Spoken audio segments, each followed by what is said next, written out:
Good afternoon, ladies and gentlemen. And first, I probably should give you the legal disclaimer, since my general counsel people are always very keen on making sure that people understand that I'm not actually representing my home organization, which is the U.S. Nuclear Regulatory Commission in the United States. In fact, you may find it rather interesting that my organization does not have jurisdiction over naturally occurring radioactive material in the U.S. It is actually the jurisdiction of each of the states in the United States, which makes for some very interesting circumstances and discussions in the U.S. But with that, let's begin to talk a little bit about the ICRP's framework. You've seen this slide before. So you have the aims of the recommendations. You want to try and provide protection without unduly limiting the desirable things that we might want to do with various kinds of materials. We want to make sure that we're preventing deterministic tissue reaction events. We want to make sure that we have reduced to as low as reasonably achievable the stochastic cancer, non-cancer, and other kinds of effects. If you wish to stand back from it just a little bit, it is how can we best promote public health and safety from our vantage point of radiological protection and the extent to which that's contributing to it. So, the principles of radiation protection. By now, I suspect you're very familiar with them. First, let's make sure that we do more good than harm in whatever it is that we're going to do. Second, and maybe the cornerstone operationally of everything that should happen, is to optimize the protection, to reduce the exposures as low as reasonably achievable, economic and social factors being taken into account. Lovely little set of phrases. We'll talk a little bit more about what may be involved in some of that, with some individual restrictions on the doses that might be acceptable or not acceptable in a particular situation. And the application of the dose limits, which in planned exposure situations are a nice legal boundary that those of us who are regulators love very much, because we can draw a nice bright line in the sand and say, yes, you're okay if you're on this side of the line, and you are not so okay if you're on the other side of the line. Let's talk a little bit about an exposure situation, because this is where some of the, I think it's fair to say, confusion perhaps starts to come about. Many of us grew up in the days of ICRP 26 and 30, or even before, and we were used to practicing and intervening. So it was either one or the other, and betwixt the two, they never met. When in fact, the real world consists of a source, some type of source somewhere in some sort of state. There are some pathways by which that source can expose an individual, and that leads to the exposure of an individual. Now, within those, you have different places at which you have the possibility for protection. You might be able to do something about the source. You might be able to do something about the pathways. In some cases, you even do something about the people and move them around. But no matter what it is, no matter what the source is, this is the fundamental of the exposure situation. So let's break that down a little bit and say, so what's the source? This is where we start to get the definition of the three types of exposure situations. There are some sources that, as I said, they have been here from the beginning. The naturally occurring radioactive materials in the Earth's crust, cosmic radiation from space, things that have been here all of the time. For millennia, we didn't know anything about them, but they were there. They didn't magically appear at some later date. But now we have become aware of them, one way or another, for one circumstance or another, maybe just because we've become aware, maybe because we've done something and it's caused it to suddenly become detectable to us in some way.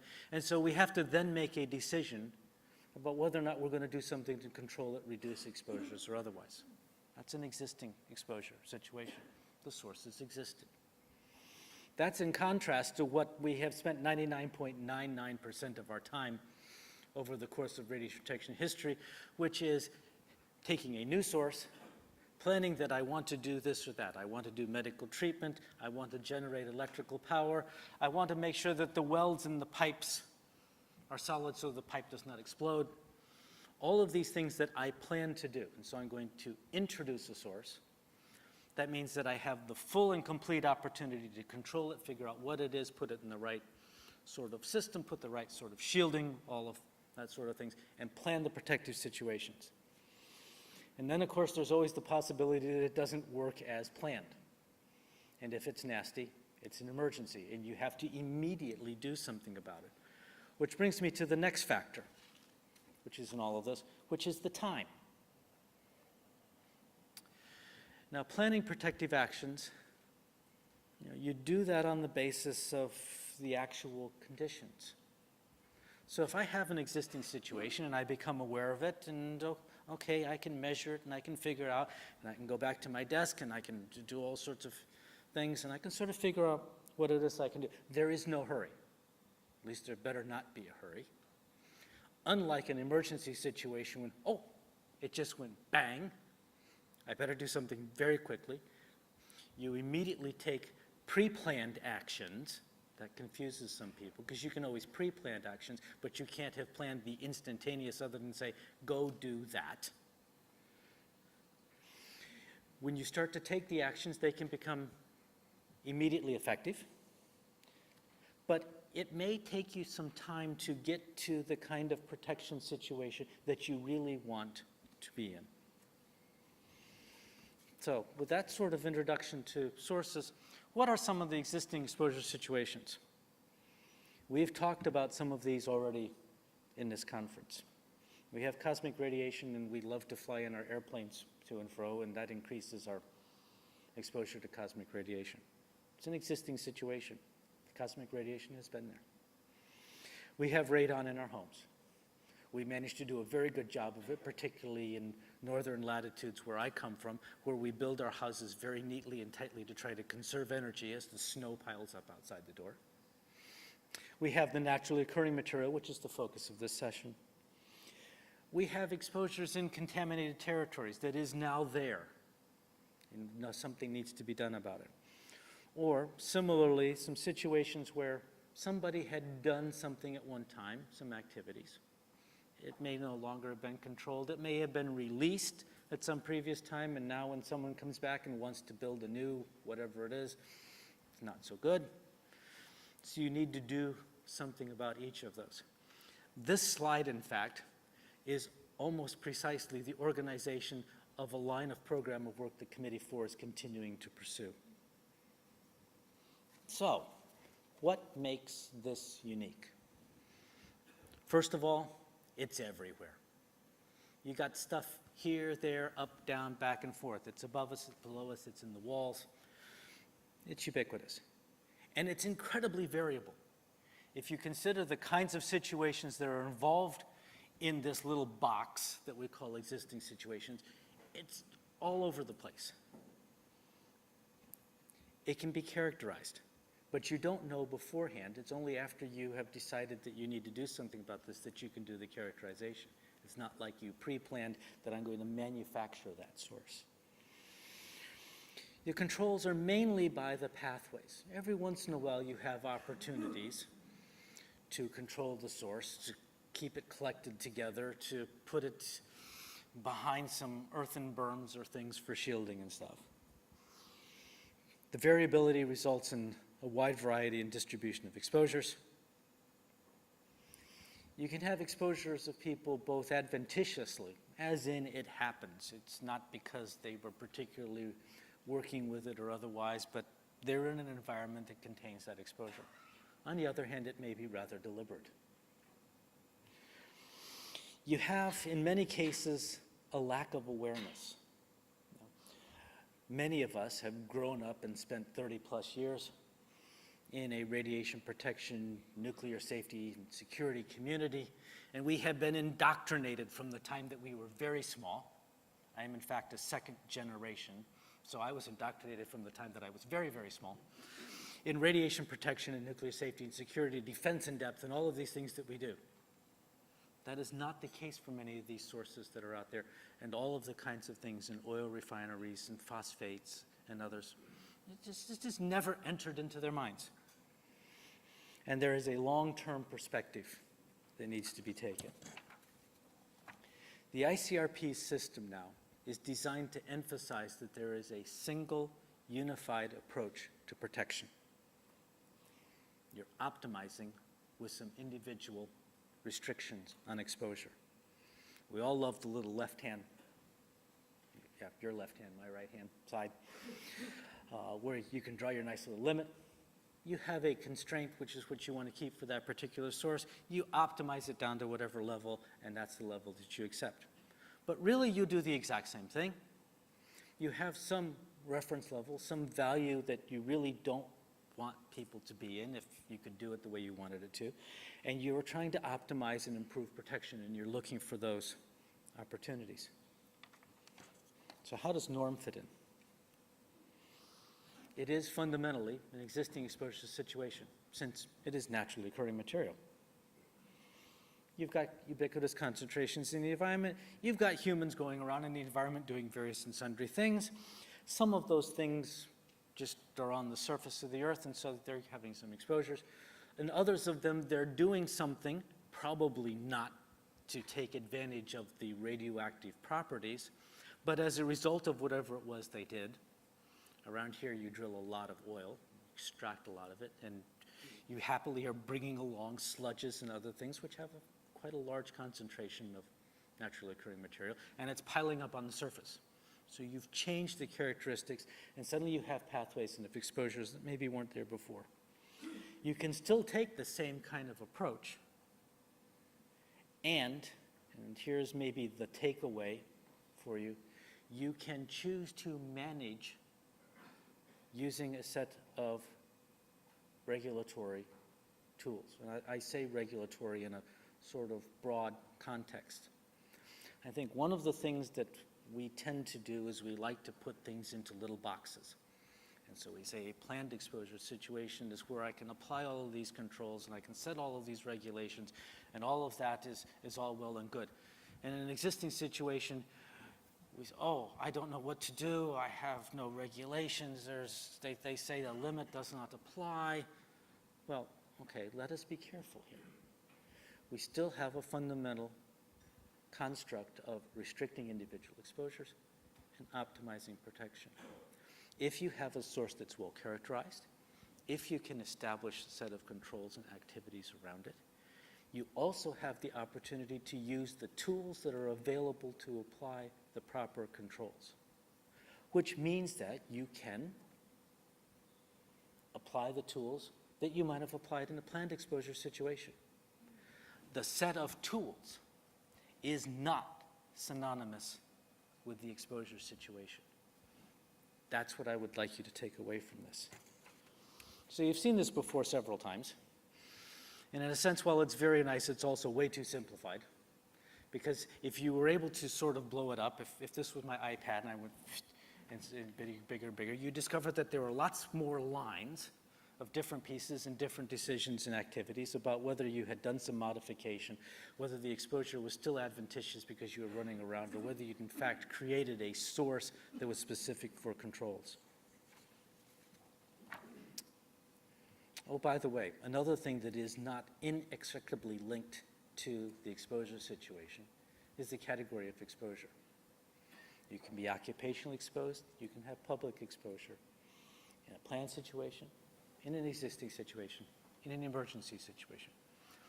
Now, there aren't many naturally occurring materials that are still getting used in medical. The radium needles are mostly gone now.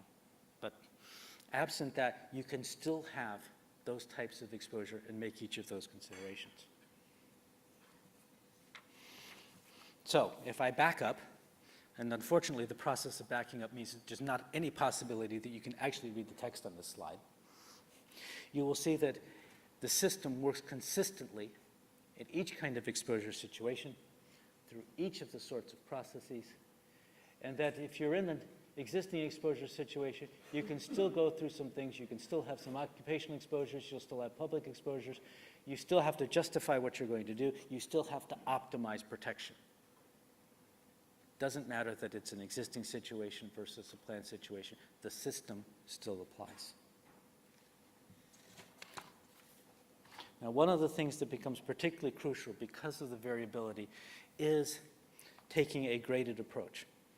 does what I'm doing make any sense in terms of the risks that are presented by this particular situation and the opportunities that I might have to provide protection? What are the appropriate strategies? Not everything is appropriate all of the time. And there is no such thing as a one-size-fits-all proposition. What's your level of ambition? Where do you want to try and get down to? What is it possible to get to? What's it realistic? What can you effectively do? That may be 3 different answers that you have to try and reconcile for a particular situation.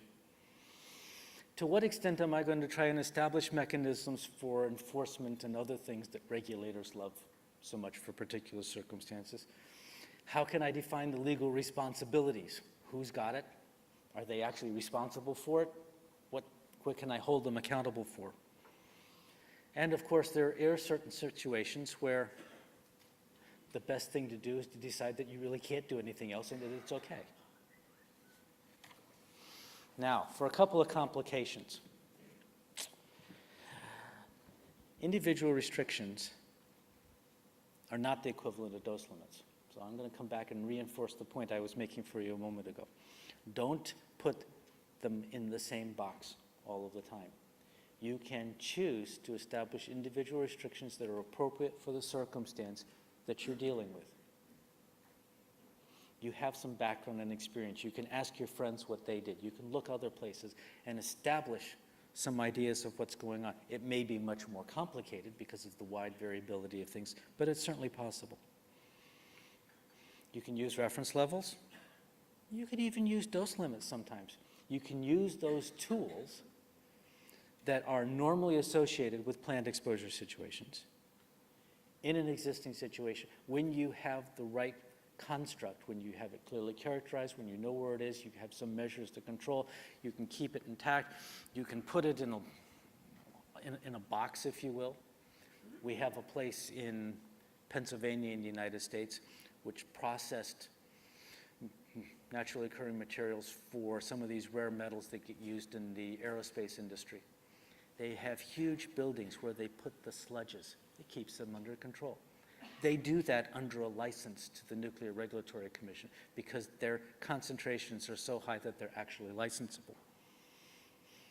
Backfitting can be tough. Okay, so most of you here probably don't come from the nuclear industry where backfitting has a wonderful little specific definition, which means that the regulator decided to come in and tell you to do something, and you have to go spend money to do it, even if it wasn't necessarily what you wanted to do. But in the general context, you have this situation, you've been going along happily for all this time, and suddenly somebody comes and says, you have this radiation problem. You need to do this and that. And probably your first reaction is to scratch your head and say, why? So that can be tough, and it can be expensive. So let's have a couple of thoughts to finish this up. First, the overall objectives. Protect people and the environment. That's valid irrespective of the exposure situation. You have to know what you're dealing with. I know that sounds very simple, but you have to know what you're dealing with. If you haven't characterized it and figure out what it is, most anything will do because it probably won't work. It won't actually accomplish it if you haven't figured out what you've got and what you want your endpoint to be. You have to match the circumstances. You have to have clear responsibilities. You have to involve the stakeholders. I mean, it's all well and good for somebody in the corner office to go figure out something that they want to do. And if they haven't told anybody why, they come out and they say, we want you to do this, this, this. And they're going to look at you and go, why? And maybe they will do it because they're good people and they will go off and do it. But you won't have the same effect as if you've involved them. And you get to something which in the nuclear community is called safety culture, as they've actually embedded the thought process into their consciousness, and they're always considering, is there something that could be done that could improve my protection situation? And maybe it involves the radioactive material, and maybe it involves the fact that there's a chemical tank over there, or a whole series of other things which all contribute in aggregate to their health and safety. Okay. Exposure should always be optimized. That's the fundamental approach of this system. You can set your protection expectations. You can use constraints, reference levels, as a way of knowing where you are to try and improve your process. If you know the right kinds of structures, you can even apply the structures that we traditionally use for planned exposure situations and apply them to make sure that you've got the proper controls. And you always apply those consistent with the risk that's associated with it. And with that, ladies and gentlemen, I thank you very much.